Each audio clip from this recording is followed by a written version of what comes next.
এত মজাদার চানাচুর মাখা খেতে কার না ভালো লাগে, তাই না? ঝাল লাভারদের জন্য এটা হলো একটা পারফেক্ট রেসিপি।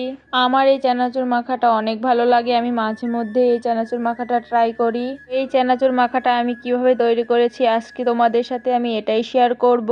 তোমরা না টেনে ফুল ভিডিওটা দেখতে থাকো। এই চানাচুর মাখাটা আমি তৈরি করার জন্য নিয়ে নিয়েছি শসা, কাঁচামরিচ আর পেঁয়াজ, আর নিয়ে নিয়েছি কিছুটা পরিমাণ চানাচুর। এই চানাচুর মাখা তৈরি করতে তেমন কিছু লাগে না। এই অল্প কিছু উপকরণের মাধ্যমে অনেক সুস্বাদু চানাচুর মাখা তৈরি করা যায়। এখানে আমি অনেক অল্প পরিমাণের চানাচুর নিয়ে নিয়েছি।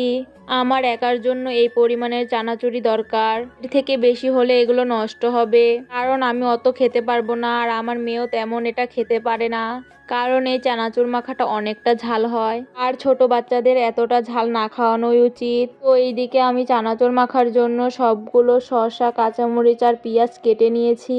এইগুলো দিয়ে আজকে আমি চানাচুর মাখা তৈরি করব। আমার কাছে ধনিয়া পাতা ছিল না, ধনিয়া পাতা দিলে এটার স্বাদ আরও বেড়ে যায়, কিন্তু কটা উপকরণ দিলেও খারাপ লাগবে না, খেতে অনেকটাই ভালো লাগবে। আর এইদিকে চানাচুর মাখা তৈরি করার জন্য আমি নিয়ে নিয়েছিলাম বাড়ির খাঁটি সরিষার তেল। যে কোনো ভাজা পোড়া মাখার মধ্যে যদি সরিষার তেল দেওয়া হয় তাহলে এর টেস্টটা দ্বিগুণ বেড়ে যায়। তো এইদিকে আমি চানাচুর মাখা তৈরি করার জন্য কাঁচামরিচ, পেঁয়াজ আর শসাগুলো এর মধ্যে দিয়ে দেব।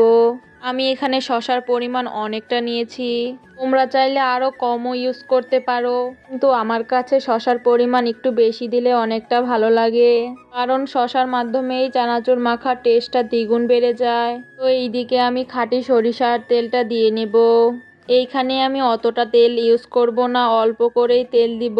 আপনারা আপনাদের স্বাদ মতো এখানে তেল দিয়ে দিতে পারেন, তাছাড়া তেলটা স্কিপও করতে পারেন, কিন্তু আমার কাছে সরিষার তেল দিয়ে খেতে অনেকটা ভালো লাগে, তাই আমি এখানে তেল ইউজ করেছি।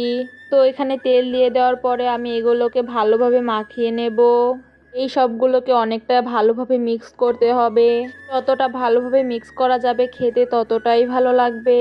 আমি হাত দিয়ে চেপে চেপে ভালোভাবে এগুলোকে মিক্স করে নিচ্ছিলাম।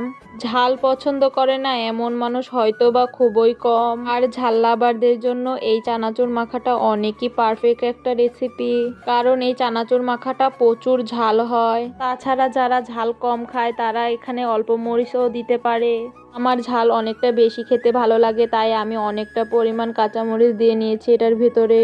তো এইদিকে চানাচুরটাকে আমি ভালোভাবে চেপে চেপে মাখিয়ে নিলাম। আমার এটা মাখানো প্রায় শেষের দিকেই। এটার মধ্যে একটু লবণও অ্যাড করা লাগে, আমার এটা মনে ছিল না, তো আমি এটা পরে অ্যাড করে নিয়েছিলাম। তাও তোমাদের স্বাদ মতো লবণ অ্যাড করে দিও। এই চানাচুর মাখার টেস্টটা আরও বাড়ানোর জন্য এর মধ্যে আমি একটু লেবু অ্যাড করে দেব। এর মধ্যে লেবু অ্যাড করলে একটু টক টক ফ্লেভার আসবে, আর টকের কম্বিনেশনটা অনেক বেশি ভালো লাগে, তাই এর মধ্যে আমি লেবুর রসগুলো অ্যাড করে দিলাম। ফার্স্টে অল্প একটু লেবু অ্যাড করেছিলাম, কিন্তু তারপর আরেকটু টক করার জন্য আরেক পিস লেবু অ্যাড করে দিলাম। তোমরা তোমাদের স্বাদ মতো লেবু অ্যাড করতে পারো, আর যারা লেবু খেতে একদমই পছন্দ করো না তারা এটা স্কিপ করতে পারো, কিন্তু লেবু দিয়ে খেতে অনেকটা ভালো লাগে, দিয়ে দেখতে পারো। তো এইদিকে আমার চানাচুর মাখা প্রায় কমপ্লিট হয়ে গেছে। কতটা লোভনীয় লাগছে আমার চানাচুর মাখা, তাই না? তোমরা একবার হলেও বাড়িতে এই চানাচুর মাখাটা ট্রাই করবে, দেখবে খেতে অনেকটা ভালো লাগবে। আর শসার সাথে এই চানাচুর মাখাটা অনেক বেশি ভালো লাগে, তাই আমি আর একটু শসা অ্যাড করে দিয়েছি। এখন এটা আমি আয়াতের কাছে নিয়ে যাব, আমি দেখবো খেয়ে কেমন রিভিউ দেয়। ও তো এই চানাচুর মাখাটা দেখে অনেকটা খুশি হয়ে গেছে। আমি যখনই কিছু রান্না করি সবার আগে ওকেই দিই, আর ওর খুশি মুখটা দেখতে আমার অনেকটাই ভালো লাগে। কিন্তু আজকে চানাচুর মাখাটা অনেকটা ঝাল হওয়ার কারণে ও তেমন একটা খেতে পারেনি, তাই আমার অনেকটা মন খারাপ হয়ে গেছিল, কিন্তু ব্যাপার না, এরপরে আমি ওকে ঝাল ছাড়া আবার তৈরি করে দিয়েছিলাম।